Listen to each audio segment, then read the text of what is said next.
قسط 3 کالی گاڑی مسلسل اریب اور مہک کا پیچھا کر رہی تھی۔ بارش پہلے سے زیادہ تیز ہو چکی تھی۔ سڑکیں تقریباً خالی تھیں۔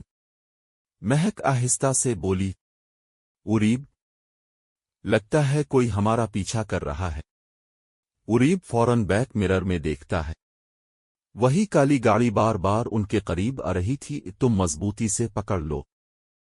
مہک گھبرا کر اریب کو مضبوطی سے پکڑ لیتی ہے۔ اچانک کالی گاڑی تیزی سے ان کے برابر آتی ہے۔ گاڑی کا شیشہ نیچے ہوتا ہے۔ زایان غصے سے چیختا ہے، میں نے تمہیں وارننگ دی تھی اریب۔ اگلے ہی لمحے گاڑی اچانک موٹر سائیکل کے قریب آتی ہے۔ اریب فوراً بائک موڑتا ہے۔ یا اللہ! مہک خوف سے آنکھیں بند کر لیتی ہے۔ بارش تیز ہوا اور سنسان سڑک، سب کچھ کسی ڈراؤنے خواب جیسا لگ رہا تھا۔ کچھ دیر بعد اریب ایک چھوٹی سی گلی میں موٹر سائیکل روک دیتا ہے۔ زایان کی گاڑی آگے نکل جاتی ہے۔ مہک کی سانسیں تیز چل رہی تھیں۔ وہ پاگل ہو چکا ہے۔ اریب خاموشی سے بارش میں کھڑا رہتا ہے۔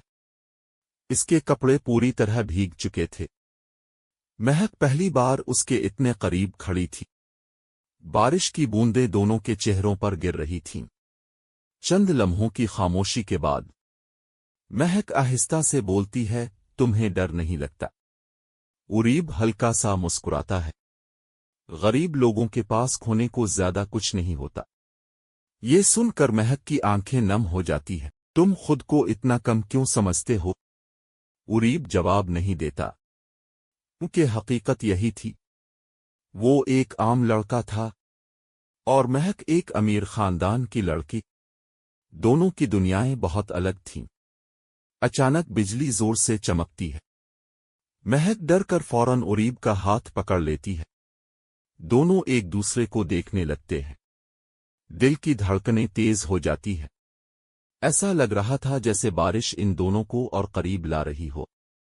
لیکن اسی لمحے اریب کے فون پر ایک میسج آتا ہے، اگر اپنی ماں کو زندہ دیکھنا چاہتے ہو تو مہک سے دور ہو جاؤ۔ یہ پڑھتے ہی اریب کے چہرے کا رنگ اڑ جاتا ہے۔ تو دوستو، آپ کو کیا لگتا ہے آخر کس نے اریب کو دھمکی بھرا میسج بھیجا؟ اور کیا اریب اپنی ماں کو بچانے کے لیے مہک سے دور ہو جائے گا؟ جاننے کے لیے اگلا ایپیسوڈ ضرور دیکھیں۔